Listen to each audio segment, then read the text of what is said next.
And welcome to the SimmBros Pod. Yeah. Here we go, episode 42, Jackie Robinson episode. Jackie Robinson Day. No. Shout out to Jackie Robinson. You were number 42 for I a did. while. Yeah. Yeah. In remembrance of him, you know? Okay, What he did sure. for You the didn't even entire know. culture, the league, You didn't even know. baseball as a whole. I'm Chris. I'm Cam. And together, we're the SimmBros. We are? I think we are.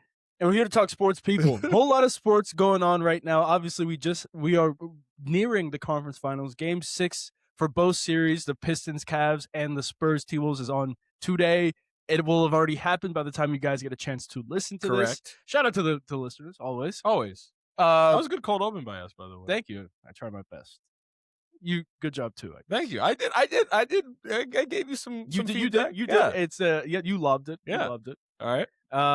A lot of sports. So we have obviously a lot of basketball. The NBA draft lottery just concluded last Sunday. Craziness. So now we're talking NBA draft we combine. talked the lottery too. What happened? We talk deals. lottery Yeah. as well. The NFL schedule just dropped on Thursday. So now we got some interesting matchups, and really we're seeing that some teams are just at like the schedule is completely not in their favor. So we're in a good space right now. This is May, where it's like usually May is quiet. I feel pretty good right now. And we're don't getting you? some big football stuff, even some fantasy football initial insights. You know, you got Malik Neighbors still recovering, right? You got Bucky Irving still recovering. Yep. Two people you might want on your fantasy team. So there's news. And we're getting to a point where OTAs are going to be kind of soon. Once June and July hits, July's training camp. It's football. Like, that's where there's all the stories. That's when Who's Hard performing Knocks- well. Yeah, like you get all those tweets from Rappaport. It looks like Travis Hunter is playing 85% on offense. Like Right. stuff like that Big where time. it's like Yeah. you can react to things. And that's when like we really get into the moment. All the But- coaches are in their bags right now, figuring out offenses Well, and defenses. Well, yeah, some of them.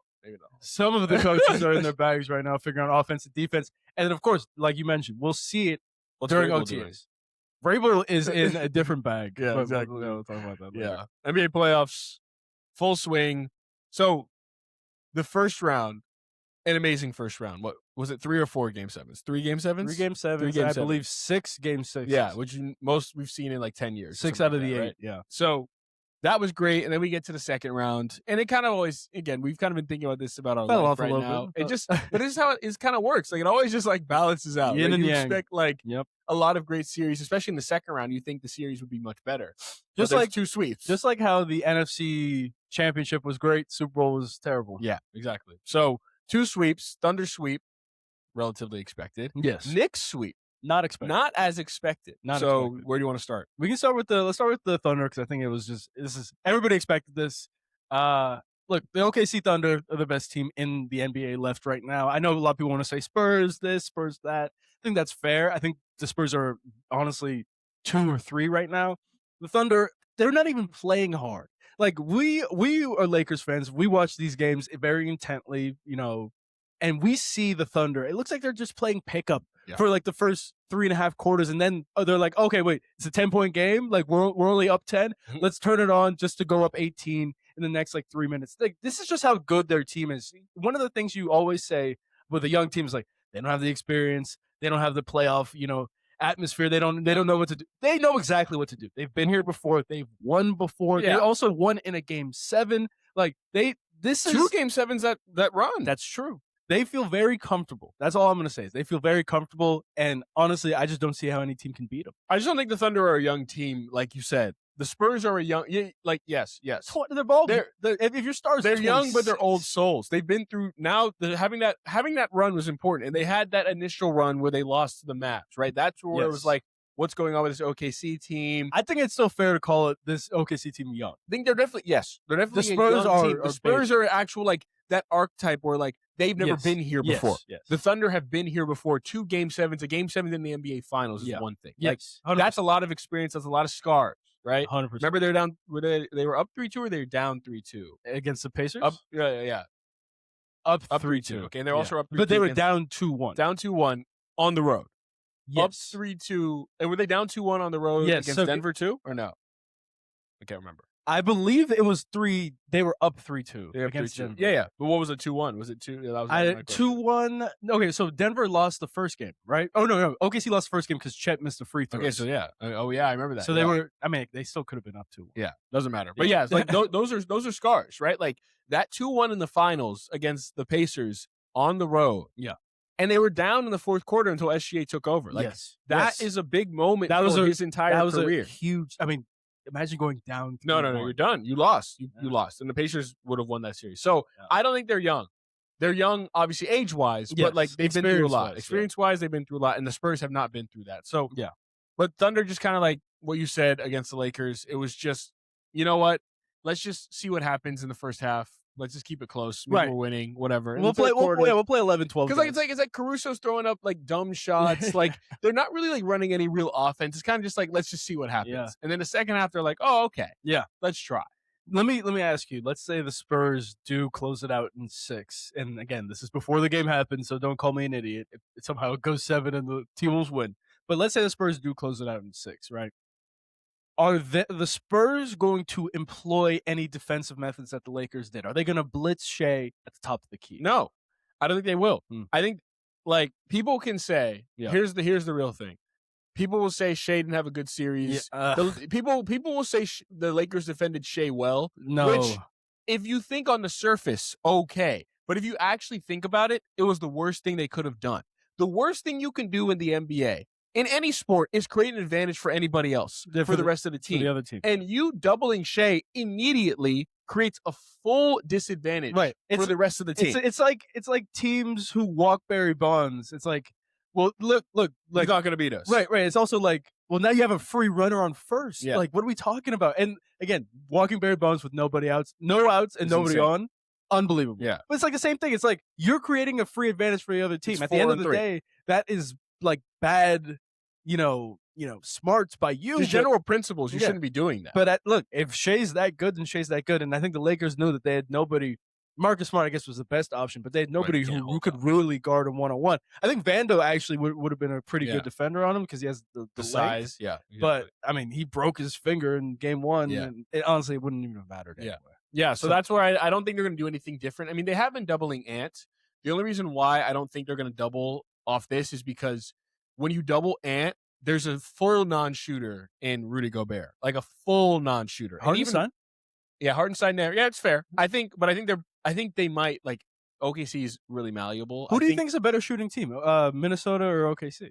I think OKC is a better shooting team overall. Ooh. So this is what I would say. Yeah, fair. No, like based off like positional value, right? So I personally think that OKC is going to try to play Hardenstein, right? But if a double comes too often and Hardenstein either is like they're just not going to guard him, if he's not able to make enough plays out of that, then you just go to Chet at the 5 and you just play that way. Yeah. Right? Like, and then that makes things different because you can't just like expect a non-shooter. Like Rudy Gobert is a full non-shooter. Full offensive liability. Hardenstein can make layups. Yes. He can pass out of it. Like, that's where I think it's a little bit different. If you give Hardenstein a 3-on-2 situation, sure, he'll make passes. Yeah. So that's why I think I expect a lot of McCain minutes if that series does happen. Just keep him on the floor. Like it's just a threat at the end of the day. Can he guard any of those guards? That's the question. No, he actually can't. Tough matchup. I mean, like what?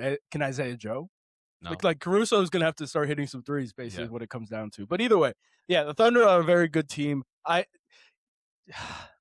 really frustrates me when people say, like, Shai isn't even that good. And like we posted a couple videos about how the Lakers, failed to guard Shai well, and even though that's second order thinking, he obviously didn't have the best series of his life, and some of his numbers were down. Everybody was just discounting and saying Shai's not good. Like Shai wasn't even good. I'm like, you guys actually don't understand how good at basketball Shai Gilgeous-Alexander is. Like, if it's a one-on-one matchup, he's going to abuse it almost like 95% of the time. Like, and that's kind of unbelievable because even a guy like LeBron, who we all love, a guy like Curry, like these guys, they're not isolation one-on-one. They can't expose a one-on-one matchup. They can expose like defensive holes that you have and rotations and all that kind of stuff. But like, we're talking about Shai Gilgeous-Alexander, like, you have to almost send two at him because no one person on earth can guard him. Especially when he gets the calls that he wants. And that is 100%, even though he had 18 points in game 1, like that's 100% like a plus for Shai.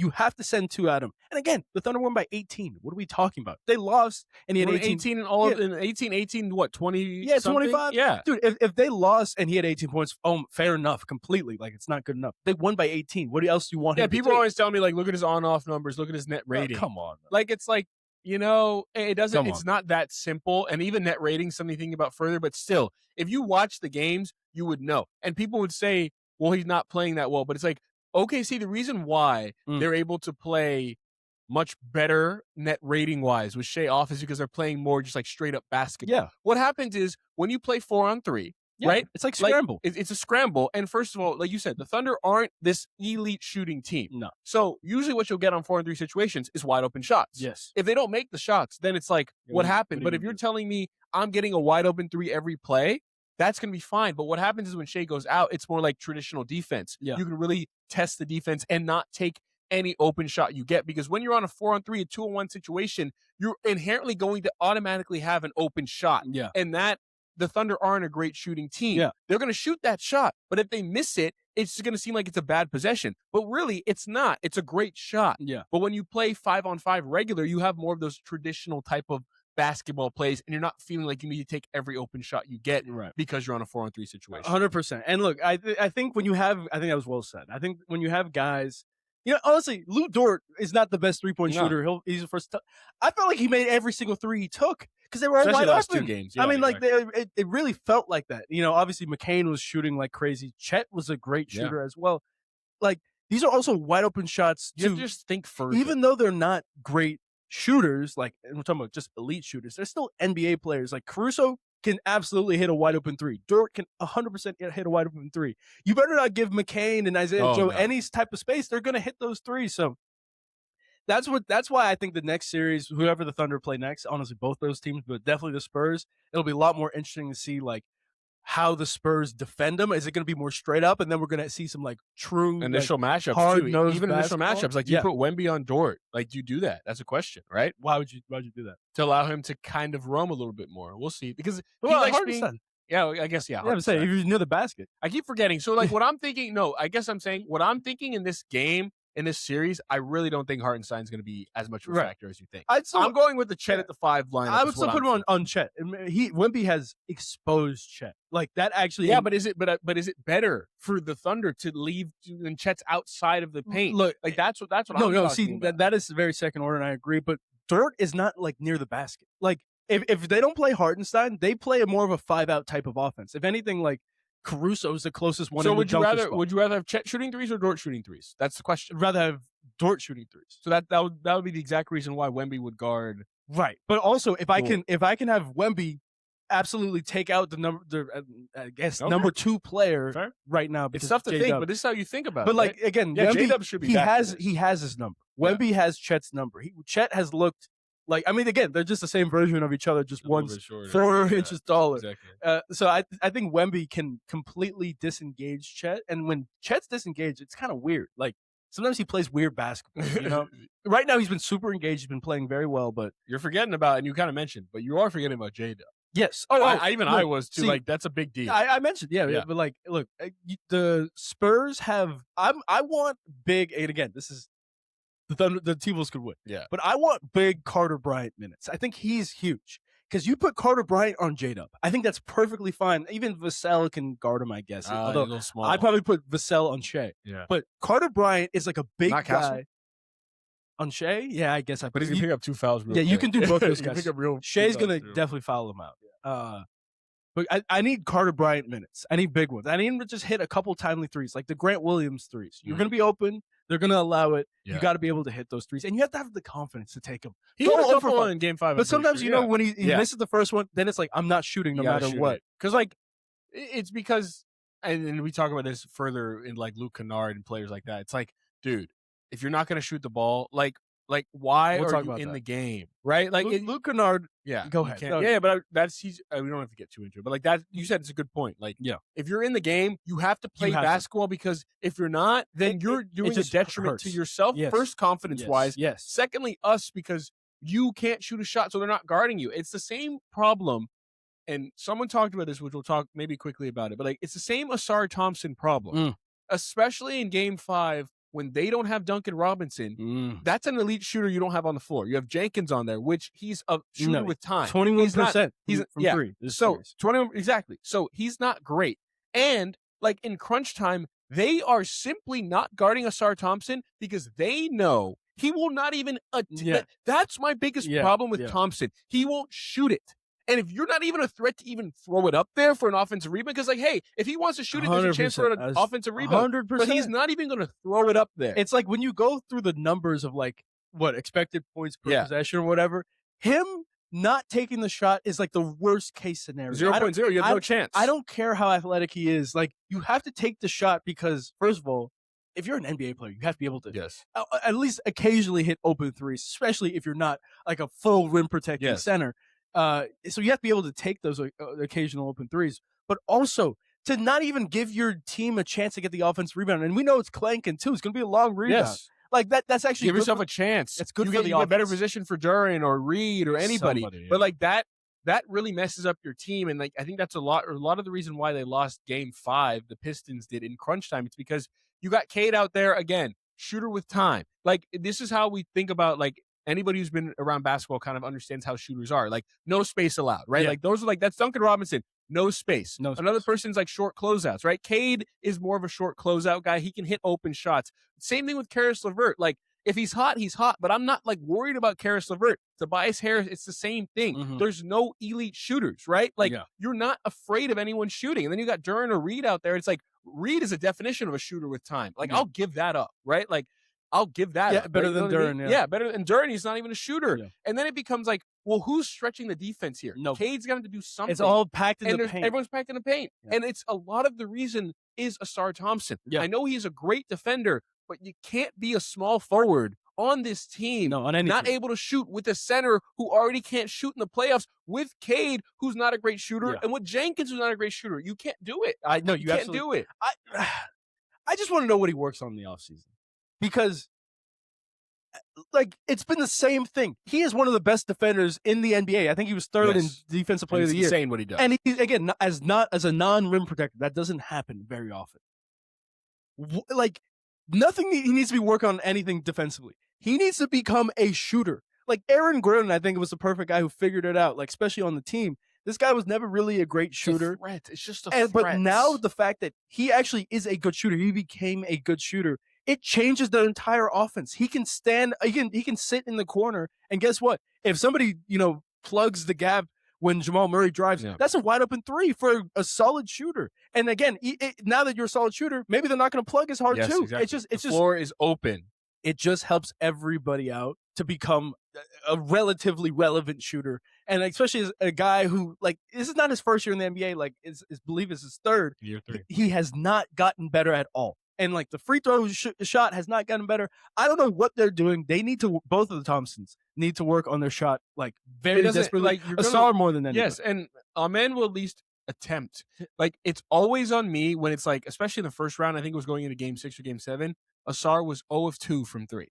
That's just like, I'm telling you right now, that's not going to work unless like the reason why people like Draymond Green works so well, first of all, because he still took threes. And he would take them. Yeah. 7 threes in a Game 7, right? Like unreal. He would take threes. I think he had 8. 8, whatever. He would take threes, plus he's around the 2 greatest shooters of all time. Yes. Like that's the only reason it would really work, right? You need to be able to first attempt shots, second hit them, because now everything's analytics based. And I can guarantee you, Kenny Atkins, it's like if Ausar Thompson's on the court, do not guard him. Yeah. Why would you? Like, if he's in a corner, let him do whatever he wants. Dunker spot, we'll keep an eye on him. Yep. But again, as long as he doesn't get a lob, I'm still not worried about the threat. Like, no lobs to Ausar Thompson. Otherwise, let him get the ball and run around. We don't have to guard him. As much as Think he about wants. that. We don't have to guard him. Draymond Green is not a good shooter. No. But you still have to guard him. You have to at least respect his three. And, like, even if not, the Warriors have. And he'll still take them. But I'll put this on JB Bickerstaff. The Warriors have a lot of plays where Draymond Green is wide open, right? Because no one's guarding him because he can't shoot. You have Curry come on a pin down and he sets a moving screen. Yeah, exactly. But guess what? He's wide open because the guy who's guarding Draymond is way down. Or the guy guarding Draymond is starting to be like, okay, here comes the pin. Draymond goes. That was his classic, right? Yeah. And it works. Like literally, it's a great play both ways. Ausar Thompson needs to figure out a little bit of that. I think Luke Walton is right there. I think they got to work on that like as a play because right now he's just not a threat at all. And honestly, I'm going to call it right now. I know the game's on right now. I don't think the Pistons are winning. Yeah, no, I think they lost it in They lost it in 5. They lost it in game 5. And also, someone said they lost it in game 3, which I thought too. They did. It's a tie game. Yeah. Cade has 3 turnovers in a row with 2 minutes and going left. up 3-0, you won the series. It's over. You won the Cavs are done. Like they are done at that point. Everybody's thinking about next year. Mitchell's thinking about coming to LA, wherever he wants to go. Yep. And that's where, like you said, Bickerstaff has to be a lot better, especially in game 5 too. Yeah. Like there was something where it happened where it's like the timeout. He used 2 timeouts. So in the NBA, you have a use it or lose it timeout. Usually you have 3 timeouts heading into the fourth quarter, if not 4, right? And by the 3-minute mark in the game, in the end of the fourth quarter, like towards the end, you need to use that timeout, or you just get 2 timeouts. It's automatically gone, or right? you lose. So that's why, if you watch an NBA game, you see like usually around like the 3:50 mark, there's like back-to-back timeouts by both teams, because it's like, we just might as well use this, use it or lose it. It's kind of like the timeout right before the 2-minute warning. Yeah, exactly, right? Yeah. Use it or lose it.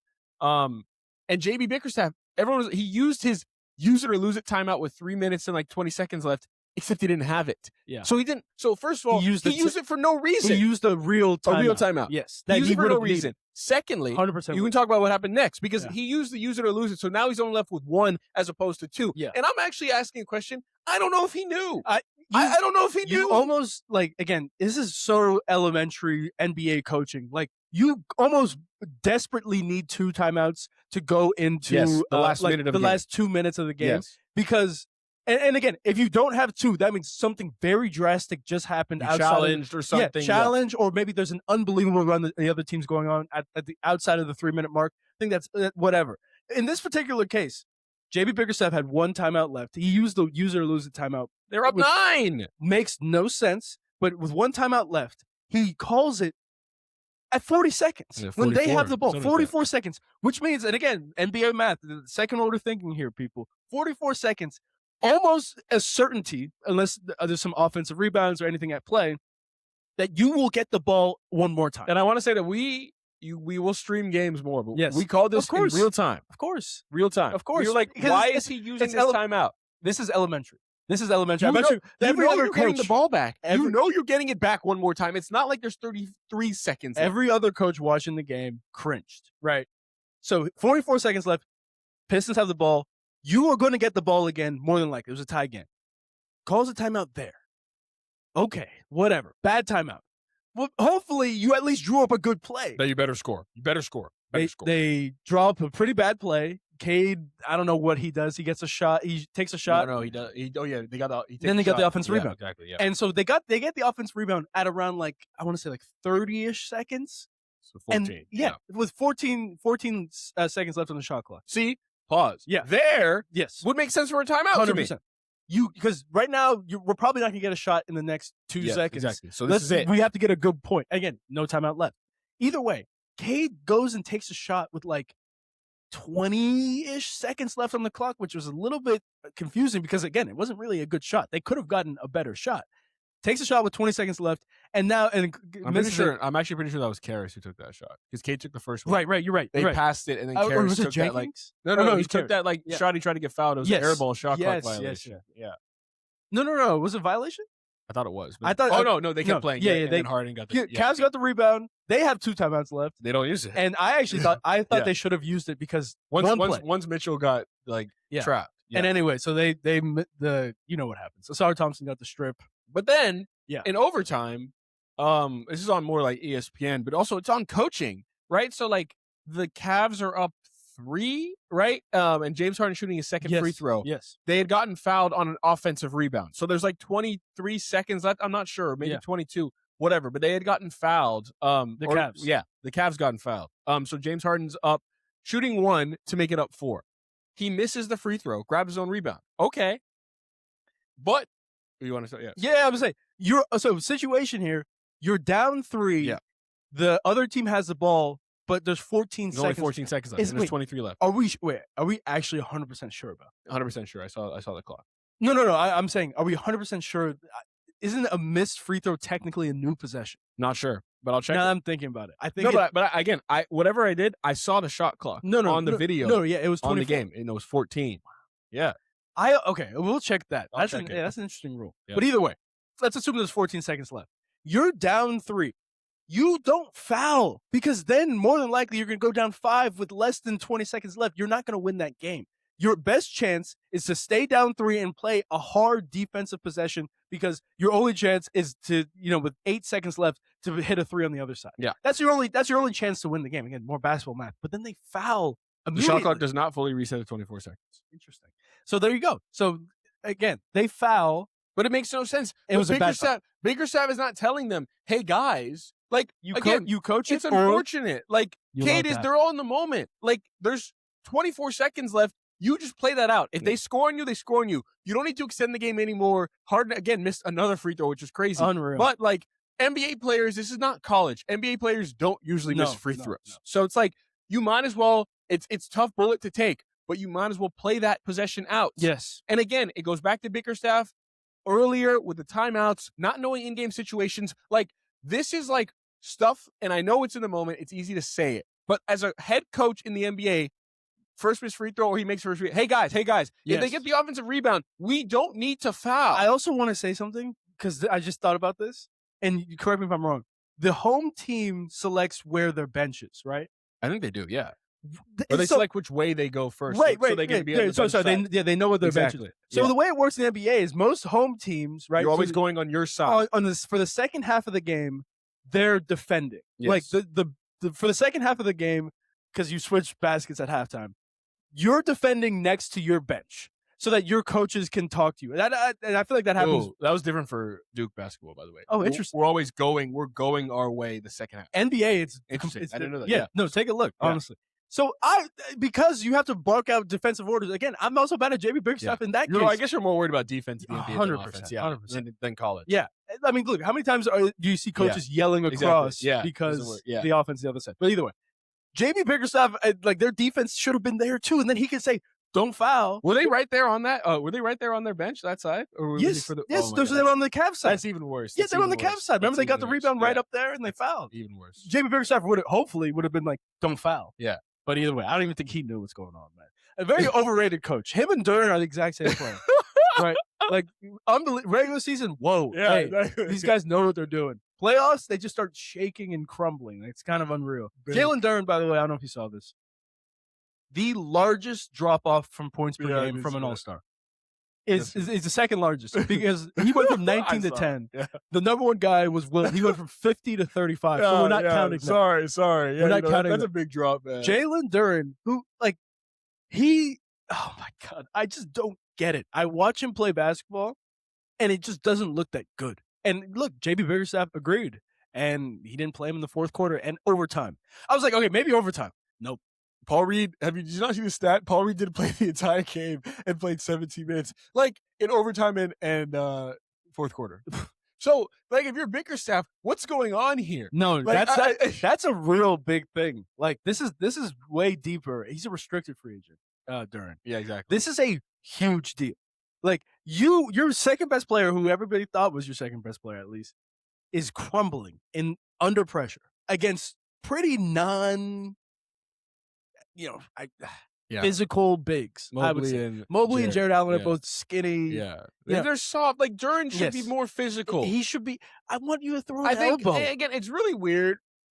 And again, I've never played in the NBA. I've never played in a high-level game like that, but it always just weirds me out when I see these guys like, what is going through your head? Must be something. Do you not know you're stronger than them? Do you not know you're a better player than them? Again, what is happening? Or just pull an Isaiah Stewart and be like, I'm stronger than you, even if you're actually not. He had a good play in Game 5 where I put it in that video he made. I don't know if you watch it. Like, where he backed down Mobley and pushed him out the way. It's like, where you can do this? Like, what's going on in your head right now? A lot, I guess. What's going on? And I don't know what's going on with Duren. Like, he just has not looked right at all. And you're thinking, okay, the Magic series, he's playing against Wendell Carter. Like, with Carter, it's a little more physical. I guess. and Duren's, he's only 22, even though he doesn't look like it, right? Obviously. So it's like, maybe there's something there. But it's like, the second series, like, I even said this in the preview. He should have a much better series because it's Mobley, skinny, and Jared Allen, who's known to not be physical. No. So, like, you should be fine here. Yes. He's even worse in this series. Unreal. I don't get it. And you said he's a restricted free agent. That's what I wanted to know. Did he not get his rookie extension? Is that what it is? And that now he's making All NBA. Is that why he can get $250? I'm not sure what happened. But like AR, I don't know. Yeah, I guess no, but Austin Reeves is also undrafted, so that's the difference, right? Like, That would make sense why you're restricted. I got to get more NBA. Yeah, I'm not great at that. But either way, I guess you. I think you actually no. I think you are automatically restricted on your first rookie deal. That actually makes sense. And then you don't lose you have to do it for 8 years, right? And then after that, you become fully unrestricted. So make your predictions now. I already made mine. I think the Spurs are going to win in 6. I think the Cavs are also going to win in 6. I agree. I think that again, the only way the Spurs don't win is if Wemby does something crazy, right? They should have won in 5. Yeah, he threw an elbow. I actually want to have a quick question, quick combo. We can get to the Knicks, but that's the Phillies. Just like kind of embarrassing, disappointing. Yeah. What do you think about how Wemby's attitude has been? Because someone said it was like kind of smug, and first thing was like, Nick Wright said this. First thing was like he didn't know the rules about a flagrant 2, even though he studied the rules of the skills challenge. Okay, hold on. Right. Also, he didn't speak to media after getting ejected. Thirdly, there was another conversation happened where he didn't take ownership of it in the like the post game after the fact, or the pregame of Game 5, like being like, I did something wrong. He's like, can we just move on to the next game? And fourthly, overall, ESPN, the media in general, love Wemby. Obviously, he's their golden ticket. Yeah. They are treating the game Wemby came back as like this. Hey, oh my God, our superstar is back, as opposed to like, no, he was suspended for a reason. Yes.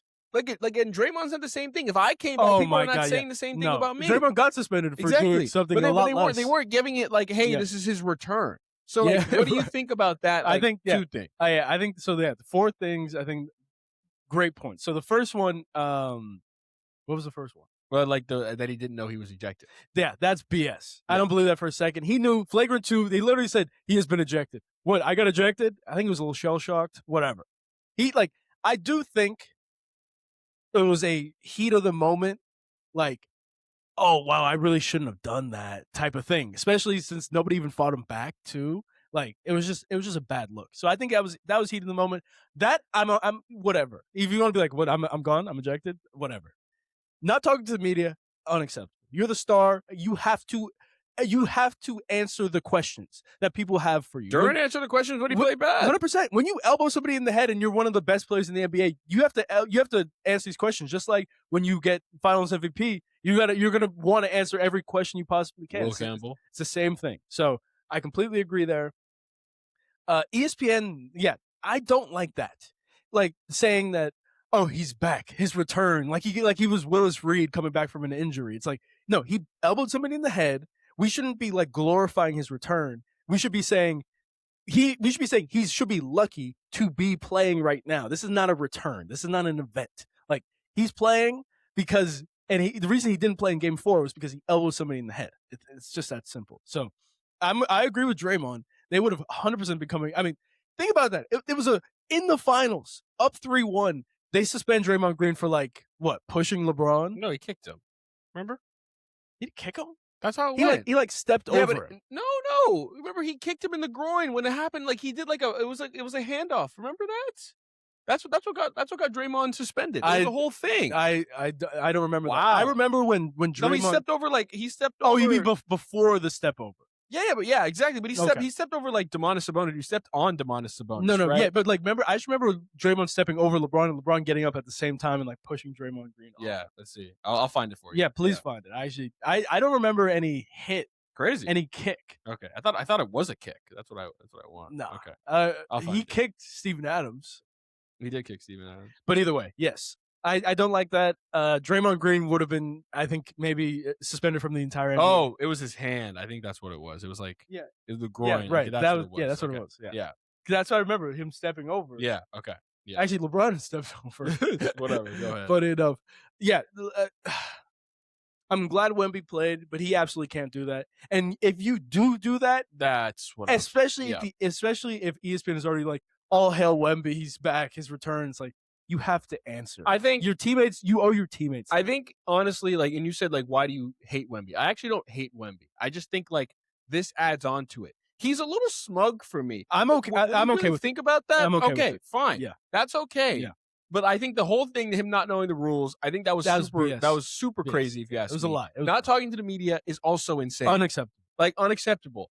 And it's all that piled up with like the entire world and ESPN, like all that being like Glaze. this is the glaze, and it's like he is amazing, and I love like just see what sometimes just you're like this is unbelievable. You can't right like, and I'm not like gonna be like, oh my god, he sucks. Of course not. He's a game-breaking player. Yeah. But when all this stuff adds up, it makes you not want to root for him as much, at least from my specific perspective. perspective. Let me throw two names at you: Michael Jordan and Kobe Bryant. If you weren't rooting for them, maybe Jordan was a little bit different just because he was so much better than everybody else who would ever play. Fair. They were assholes. Yeah. Their teammates didn't like playing for them. They were kind of mean to the media. They were short with the media. Sure. It's one way to go about it. And we're seeing, especially in this new era, everybody's making so much more money. You see a guy like LeBron, who's the best player in this era for sure. He's having a good time. He's laughing. He's joking. He's talking to the media. He's doing it. Like, he's friends with other people on other teams. Wemby is not like that at all. And I think this is just a reincarnation. That's true. Because, again, we never were there for the early part of Kobe's career. Same thing. We didn't know. And we Jordan's just grew up in the Laker fan, and that's how it works, right? So, I think this is just he's going that route. Which, fair point. Again, the old heads are very happy about it. I don't know how I feel about it. I'm okay with it for sure because it's been done before, and if anything, it makes you more feared. I think he wants to strike fear in his opponents, which it's hard to strike fear when you're that skinny. Maybe he'll pull a Jordan and like put on some weight, but it's hard to put on weight with that frame, bro. Seriously, how much would you give to eat? Oh my god, yeah, insane. I mean, we're talking about tens of thousands of calories probably to like actually put on, anyway. Yeah. So I think he's going that route. Okay. I'm okay with the smugness. He absolutely needs to talk to the media because he owes that to his teammates, to his fans, to the Spurs. He needs to talk to the media and be like, this was completely like a terrible move by me. Accept what he did. Yeah. Not, can we move on? Yeah. But the short, I'm okay with it. Okay. Fair. We'll see what happens in game 6 there. Talking through, so obviously you have Cleveland and you have San Antonio winning this game.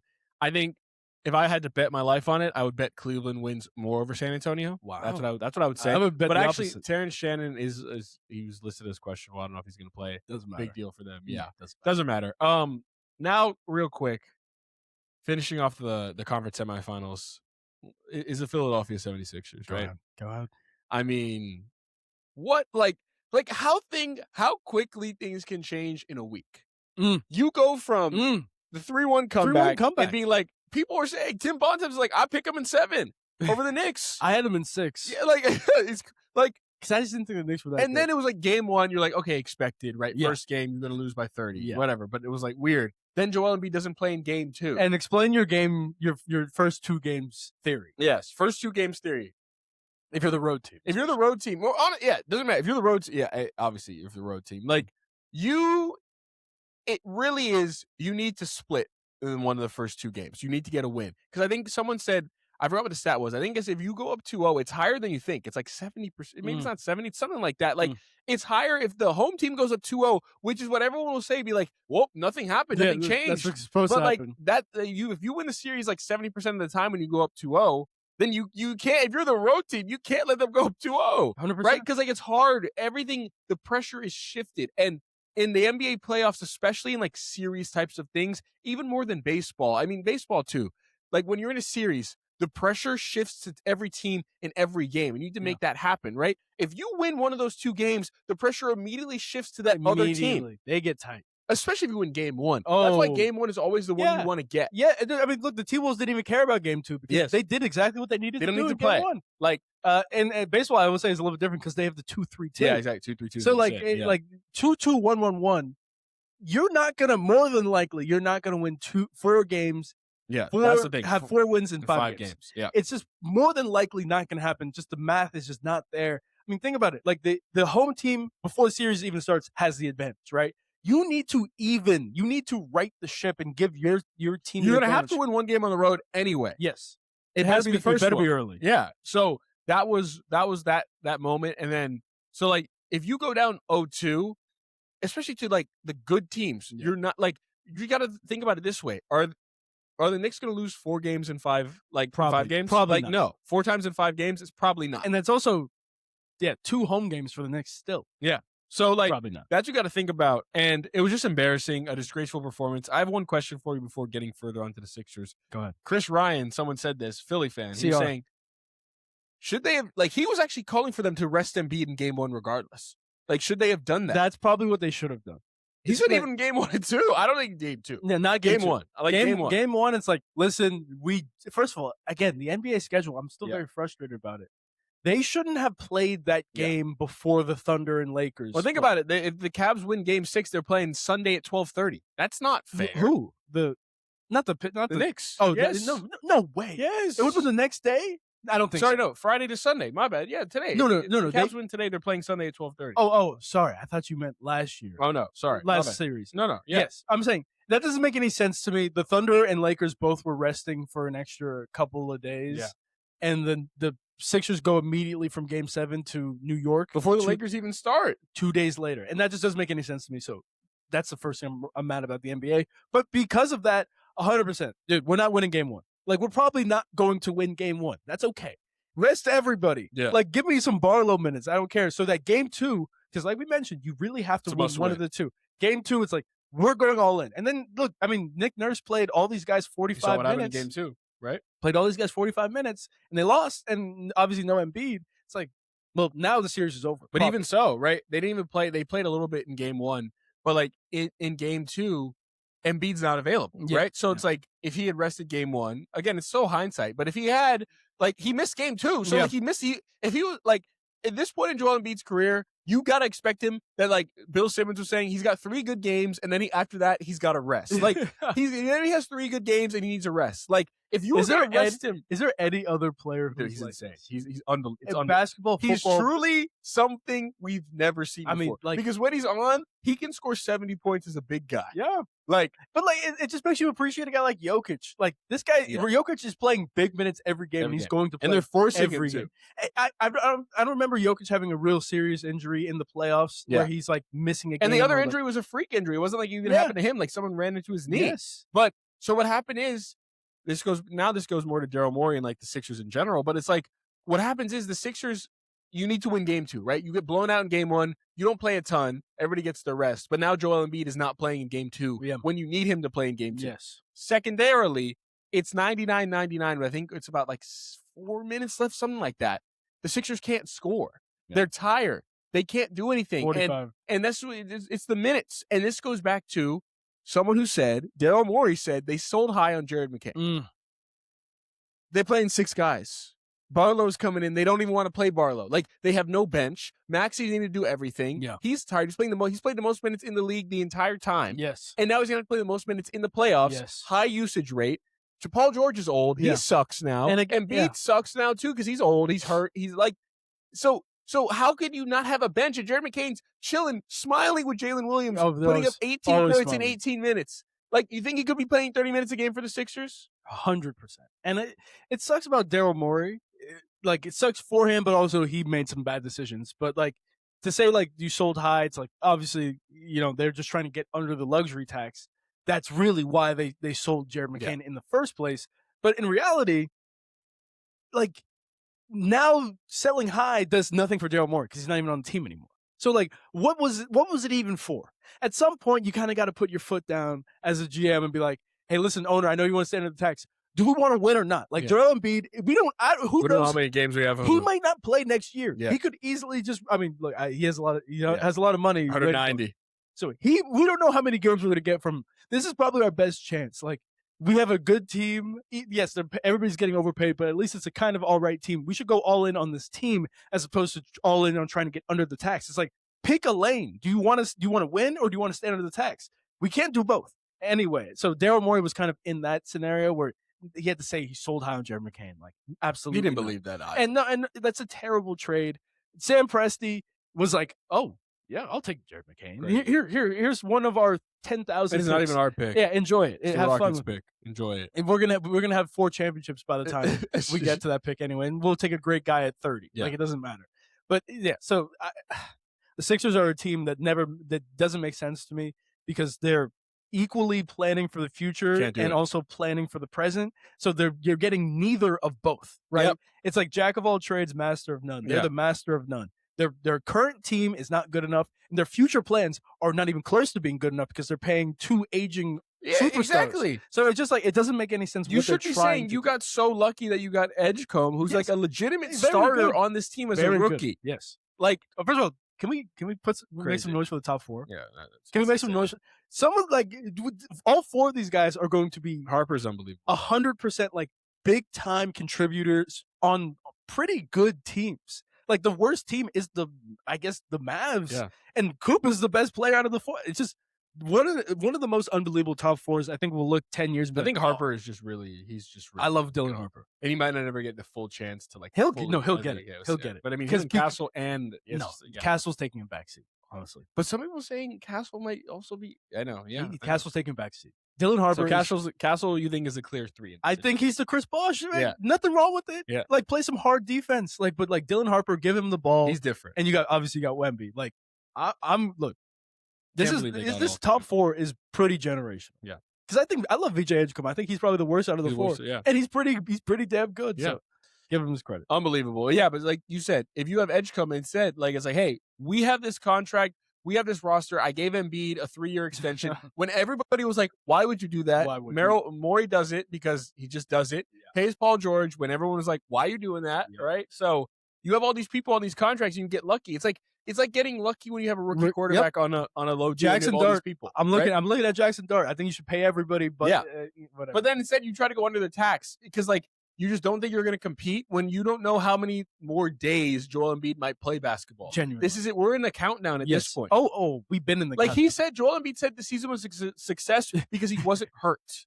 And he wasn't hurt at the end of it. Yes, and he was hurt 2 games before the end. And he only played 35 games? Yes. And he's saying it's a success? He had an appendicitis. This is crazy. And Bell's palsy. You have to go for it. If not, what's the point of having him on your team? No. That's the whole thing. They should have either gotten rid of him or go for it. Yeah. But they're trying to do both, and they're failing at both. Warriors work for the same thing with Warriors. They got lucky because they won that one. But the 2 timelines hasn't worked. Look at the team now. Yeah. Oh my God. What are they doing? Imagine if they just stuck with 1 timeline. They probably could have won 2 more. What are they going for? They won 1 with that thought. Imagine they just were like, you know what? We're not thinking about Wiseman or any of these guys. Like, let's just trade for vets and give Steph as many shots as he can. And also Jordan Poole. Yeah. Like Draymond, come on. Yeah, exactly. That's terrible. Yeah, terrible. I thought Jordan Poole was a really solid 6-man. I was always scared. He was always good on that team. Yeah. Right? Oh yeah. Only on that team. Never going to be relevant again. Yeah. Like he's on the Pelicans, I think, right now. So that's where it's like, you got to take bites of the apple. You can't do 2 timelines. It doesn't work because it's like life, man. You can't focus on 2 things and expect to get the same outcome from both of them. Like you're going to get half-assed outcomes from both of those situations. It's super. You're putting half-assed effort. It's simple, and we should be NBA GMs or advisors or something. You have a superstar. You have a superstar window then, right? If you don't have a superstar, guess what? Now we're building until we get one, or we're trading. We're trying to find one because you have your superstar window, and like for example, the Lakers. Luka Doncic is 26 or 27 now. 27. He has a superstar window for probably about 5 to 7 more years. You are trying to do everything you can to win right now. As many bites as the apple every year. You're not worried about the future. There is no future. It's the present when you have a superstar who's young. It's literally that simple. When you have a team like the Philadelphia 76ers, your superstar is Joel Embiid.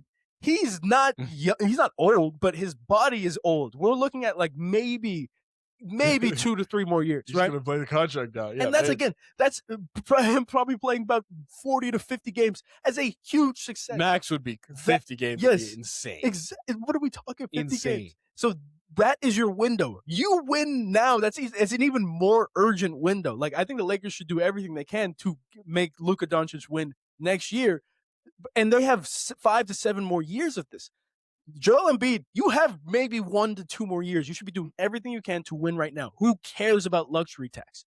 Like, look, what are we going for? What are we doing? We're trying to win basketball. It's just that simple. If you have a superstar window, and the rookie quarterback window is kind of a very similar thing, where we don't have to pay our quarterback $270 million, and he's actually good at football. We should be doing everything we possibly can to give him everything he possibly can to be the best quarterback. Just that simple. It's like we said, there's a graphic, which we talk more about. It's like usually you win a Super Bowl with a new head coach and quarterback in the first 5 years. Yes. If you don't, you're not going to get it done. Yes. Because then you're requiring Joe Burrow to do so much more. You have to take some out of the offensive line. Josh Allen. Now Joe Burrow has to do so much more. Exactly. Like, Josh Allen has you look at Josh Allen. You're like, why is he have no receivers? Because he's making $95 million a year. And again, warranted. He's very good. That's the difference. You can't pay Stephon Diggs when you're paying Josh Allen $95 million. My favorite is Jackson Dart. Right now, he's on rookie contract for another 4 years. Cam Ward, Bryce Young, still one more. Yeah, all these guys, right?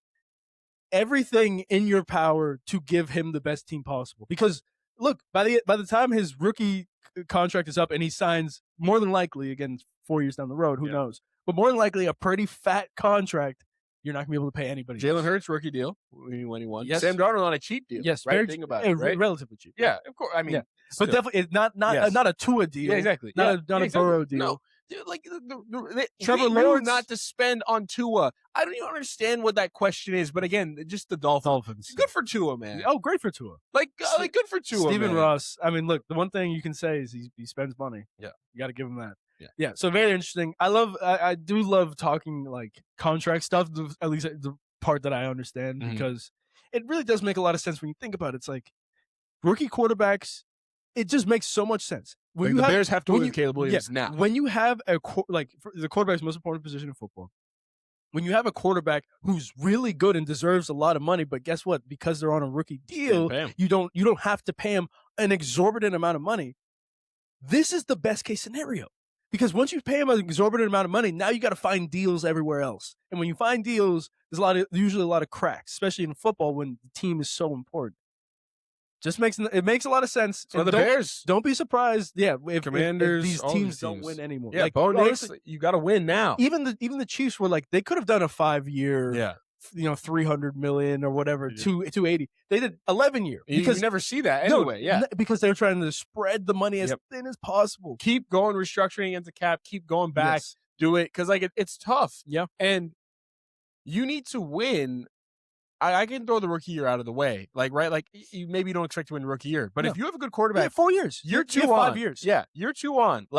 We need to be competing Drake May, heavily, Caleb, Bryce. Jane Daniels, they got the NFC Championship. Caleb Williams, division. Drake May, Super Bowl, right? Yeah, Bo, all these guys. So you have to compete now. Yeah. That's why you're like, dude. When you watch the Broncos, you're like, first of all, how did they get Jalen Waddle, et cetera, right? Yeah. They have him on his team. Yeah. It's like, how's his defense so good? Yeah. Because Bo Nix is making no money. You can pay 2 years when Bo Nix is like, hey, I'm coming up. Yes. Well, guess what? Guess who's leaving? Yes. Riley Moss, Nick Surtain, Bonito. all those guys, right? Nick Bonito is making, I think it's 3 or 4 years, 140 or something crazy. 120, whatever. It's something crazy. Nick Bonito can make this money because by the time his contract's up, guess what? That's when Bo Nix is. And that's when Nick Bonito's gone. Yes. And that's when it becomes exactly what you do. Way harder. Yep. You need people like Mahomes to actually change it. Because Josh Allen, it's unfortunate. Yeah. Josh Allen will probably never win a Super Bowl. No, he won't. And again, you know how good you have to be. It works both ways. Mahomes is so good. You know how good somebody has to be for you as a GM to be like, I want this guy for the next 11 years, no matter what. Yeah. Football is such a brutal sport. I want him for 11 years. We're going to pay him for 11 years. You can only really do that contract with a guy like Mahomes. Josh Allen. You don't know what's going to happen. He get hurt. He runner. You have to. It makes sense for Josh Allen to sign a 5-year contract. Yeah. He's like, I don't know what's going to happen in 11 years. Yeah. Give me as much money as possible right now. So simple. That's the difference. We saw that with Philly. We'll take a quick break and we'll come up and finish up. All right, we're back. While we're waiting, for the finals to set, we're getting there. Let's talk about the guys who could be reshaping the league next month because the NBA draft lottery just concluded. I guess first, let's talk about the draft lottery. Yeah. Unreal. So obviously we knew about the Clippers-Pacers situation. If the pick was 1 through 4, it would stay with the Pacers. If it was 5 through 9, it would go back to the Clippers. And the pick ended up being number 5. So the Pacers lost their pick, went to the Clippers, and honestly, that's looking like one of the worst trades now of all time. Not looking great. And Pritchard, Kevin Pritchard, the GM, coming on Twitter and saying that, we thought the luck would run our way. It's unfortunate, but you can't say that. You can't, that can't be, a rationale to making the decision, right? It just didn't go our way. We expected it to go our way. You can't, do fans buy that? You could be saying, you just got to be it's even in my own job. You can't just say a decision based off intuition. Right. Because that's what I do. Yeah. I just thought it was going to roll our way. When it wasn't it was an 85-15 chance. It's 52-48. Yeah. It wasn't that. It was literally a coin flip. And they lost a coin flip. But luck didn't go our way. I think that's kind of tough to say. Not good enough, especially for Look, the one thing I will say is that the Pacers should be good next year. That's the one thing. But you never know, though. You look at the trade, it's like, ooh, this could be a really bad omen. What about your for the thoughts? Future. Thoughts, same thing. It's like you're telling me if you got the 5th pick right now, you're telling me the Clippers wouldn't do the same trade. Zubats for the 5th pick. I actually wouldn't have Mathurin because he's like a restricted free agent, unrestricted, something like that. Like, would you not do like the 5th pick and whoever it was for Zubats? Like, would the Clippers not do that? Of course they would. So that's why. So why? Right. Why wait? Or sorry, why do it so early?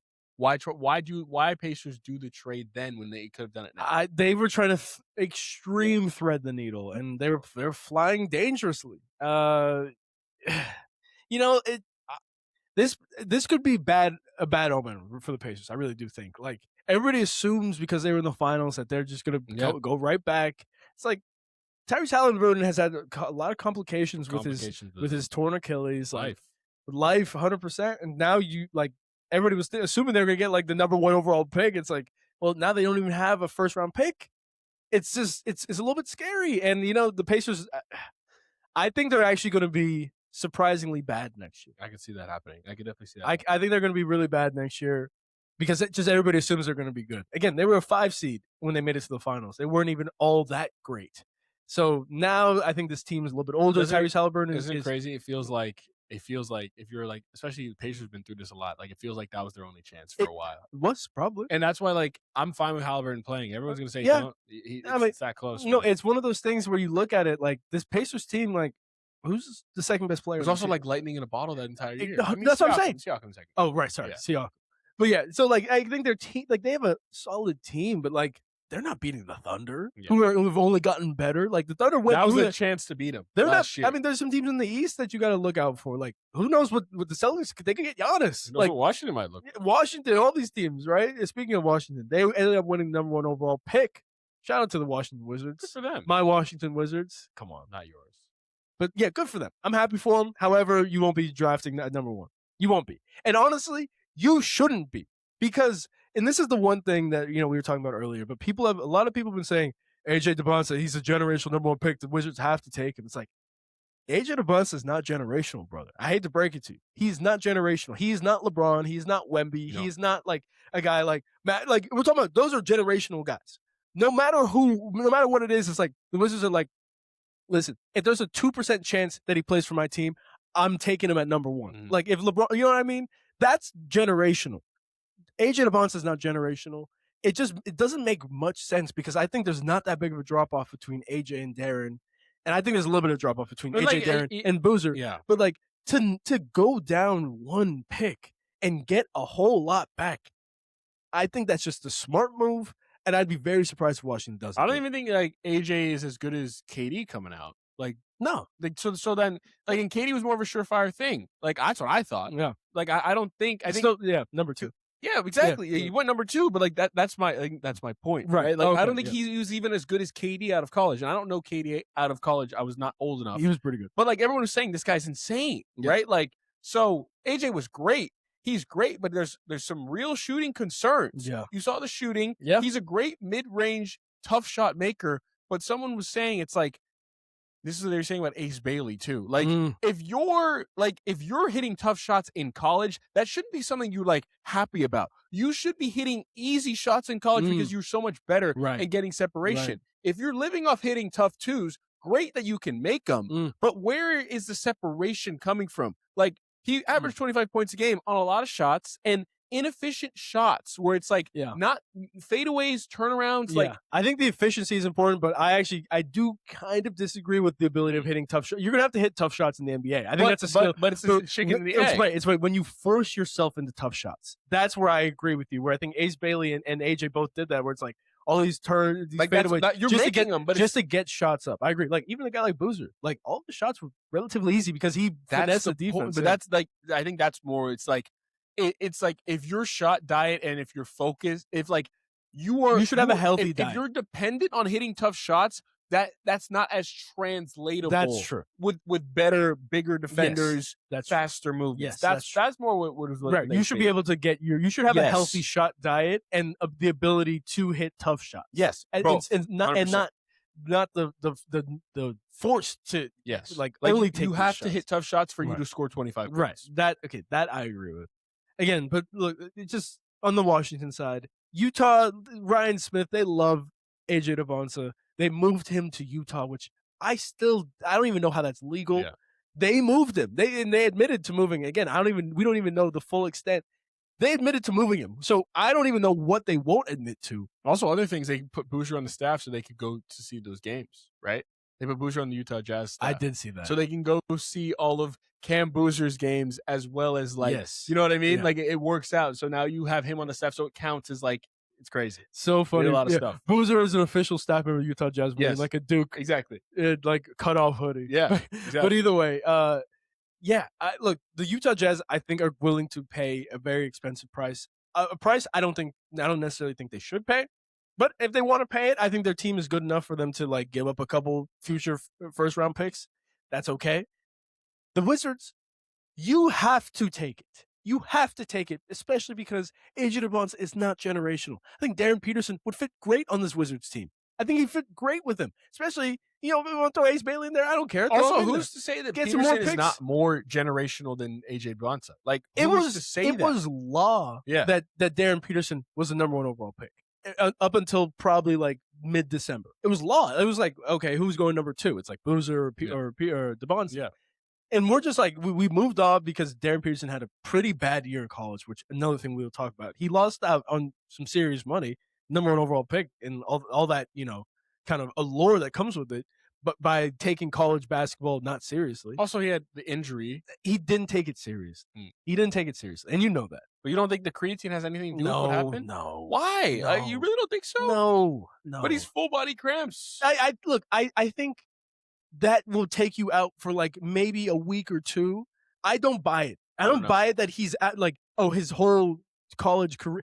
I do buy we saw him play. What I do buy is that it's a little scary. What I do buy is that this is what I buy. Yes, I do think it's scary. I buy that he didn't know what was going on with him. Yeah, and that's super frightening for yourself, and you can feel a little second guess-y to everything you do. Let me ask you. Actually, I'm not even going to ask you. I'm just going to say, watching Darryn Peterson play, and Joe House actually made this point, and I completely agree with him, and that's saying something.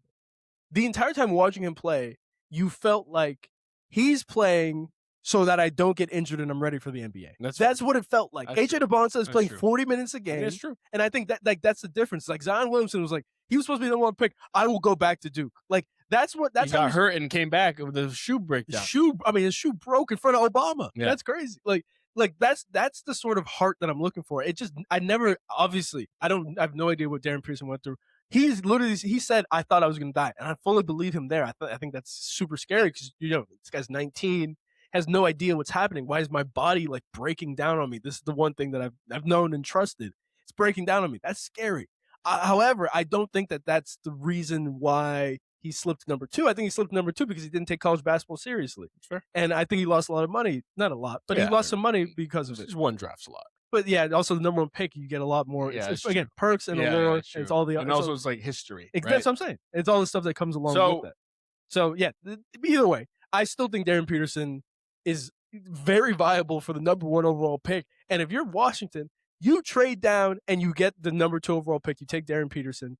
We've seen Boston do it, and they were able to double thread a needle by taking Jaylen Brown and Jason Tatum in consecutive drafts. They traded down from number 1 to get whoever it is. It just makes so much sense. They were going to get. It makes so much sense. And then you put out feelers that, hey, we're drafting Markelle Fultz. Oh, they really want him. Yeah. Great. Yeah. Even though we don't even want him at all. Yes. And again, hey, if you trade down with Utah and Utah takes Darryn Peterson at 1, great. Trade 2. Yeah. Great. Now you have extra trade picks down with to Memphis, bro. Memphis might want to do something. I'm just saying. So So that's the right move to make. Yeah. I forgot. I was going to say one more thing, but I think we'll obviously talk a lot more about the drafts down the road. Yeah. Combine's good to see. Yeah. Again, I think Cam Boozer has a chance to still be the best player in this draft too. But like you mentioned, no one here is it's a great draft, right? It's a deep and long, but there is no one. It's I need that guy. No. I think any of the three you're fine with. Yes. I do think Caleb Wilson, he's fine. He's good. There's nobody generation. Exactly. We're not going to see a top 20 potential NBA. That's why you might as well just make someone else make the pick for you. Yeah. And you can just get one of those three. That's my favorite move if I'm a Washington Wizards. I don't people love Dybantsa. Again, he can't really shoot. Yep. So let's just talk about it. Right? I don't love why him. Is he going to be that good? I know. Why do you need him? He has an unbelievable motor. His athleticism is through the charts. But also, he only had 12 blocks this season and not many steals. But that's what I'm saying. That doesn't mean he's the number one overall pick. It's it was the same thing with Jabari Smith Jr. And Dybantsa is way better than Jabari Smith Jr. coming out of college. But everybody was like, Jabari Smith Jr. is the number one pick. And I know the Magic did a little finessing, but they're like, Jabari Smith Jr. is the number one pick. And I was like, why? Why are we so sure about that? I don't even think he's better than Chet. And definitely wasn't better than Paolo. And so there's two things there. He didn't even really want to be the number one pick. Yes. That you also have to want it. And that's why I think AJ wants to be AJ does want to. Right? Paolo wanted to be the number one pick that year. I don't know Chet if didn't really want to either. It didn't seem like Darryn does. Yeah. And that's another thing. But the one thing I will say, this I remembered, is that Darryn has outplayed, and he said this on SportsCenter, every time. He's outplayed AJ every time they played. I believe it. He outplayed AJ in one half. Yeah. So, and Gavoni, Jonathan Gavoni, was saying, he's never been not my number one. Yeah. He's I've seen them play 8 times. Yes. Every time I've watched them, he's far outperformed AJ. I believe Darryn Peterson is probably better than AJ Dybantsa. I think he took college basketball too lightly. So do you think there's a mistake taking him number one? Dybantsa? Yes. If you're a non-Utah team. I don't think it's yes. Okay. I think it's a mistake. I also think it's a mistake if you're a non-Utah team to not trade with Utah when they're going to give you the fattest haul. If it ends up being the draft what it is. Yeah. So you think Washington will need to take AJ? I think is it a quick discussion? See, my thing is, I don't know who the GM is in Washington. Yeah. But if you're on Washington right now, if you're the GM of Washington, and this is same thing with the New York Jets, right? Sometimes it happens in sports. The leash is not long for the Washington Wizards. Yeah. It's unfortunate, but it's not. So if they take Darryn Peterson number one, and he doesn't completely outperform AJ Dybantsa, who is the consensus number one. It's more of a risk. It's a risk. It's better than taking AJ and him not being as good. Exactly. Right? Okay. Exactly. Because it's you went against the grain and you were wrong. Yeah. That can't happen. Again, you can do that if you're Sam Preston. Yeah. Because people already trust you. You have a long leash. You won a championship. If you're Washington, you haven't done anything. You haven't been to the conference finals in, I think it was 30 years or something crazy. I won 50 games and I don't even know how long. You cannot do that. And so that's what it sucks about the Jets. They probably should have taken Arvell Reese, but guess what? If he's not ready to go and David Bailey's out there getting sacks. Wants to make sure he gets one more year so we can get the quarterback next year, right? Yeah. So that's what it comes down to. Good point. I don't like it. I would definitely trade out of number one, Washington, if you're listening. But yeah, easy. Cool. Finally, watching hour. We watched Dune 1. Shout out. How'd you like Dune 1? Shout out to me. I was into it. I think I'm definitely excited to see the next few. Yeah. No, there's only one. Oh, sorry. When does 3 come out? I think summer. Oh, okay. Yeah. But you said Dune 2 is a lot better because it's December. Everything's established, right? That's why I always wanted to skip Dune 1 because no. I'm glad we didn't actually. I forgot. It's still a solid movie, but yes, it's a lot of this is who I am now. Yep. You could already see how I got here. Yeah, you could see how we're going to get to exactly. Yeah. Dune 2, and you'll see. We'll watch it eventually. I don't know if we'll watch it this weekend. But it's just straight to it. It might be a heavy BB this weekend. You can talk about that too. I think we need to establish that this weekend. Maybe we'll see. In my opinion, it's established. Okay. No, I know, but what else is there to watch? Right? I don't want to miss it, but I guess it's fine. Yeah. So that's true. I liked it, but I'm excited to see. I think I'm not gonna give it a rating until I see the next. Someone one of the questions is it a movie or a part one of a movie? That's what I don't want to give it because it didn't really end. It didn't end at all. It ended. See, the reason why I thought it was interesting is because usually sequels, right?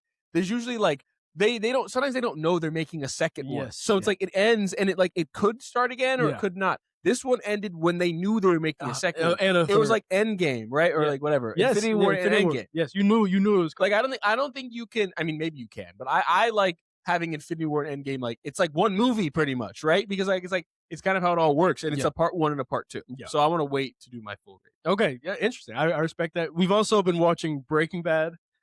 For me, I think it's about the 4th time watching Breaking Bad. I think second for you, time second time. Insane. I forgot everything. I haven't seen it in probably 5 to 7 years. I forgot almost everything. This show is so good. We're on season 2, and it's so good. And I know this is one of those. It gets better with time. I was just thinking about some stuff that happens. Okay. All I remembered was I remember one thing. No. I know what I don't even know what you're saying. I didn't know what you're saying. Yeah. Book what? Okay, never mind. No, I was thinking about Explosion. Oh, banger. That was crazy. Great episode. Yeah. Again, just an unbelievable TV show. I don't know how they even thought about it. Great premise. Love Breaking Bad. Bryan Cranston, shout out. Yeah. Oh, I know Book too. Yeah. Okay. Yeah, exactly. That's insane, by the way. Willy Wonka. Wow. All right, guys. And with that, we appreciate you being here. See y'all next week. Stay locked, people.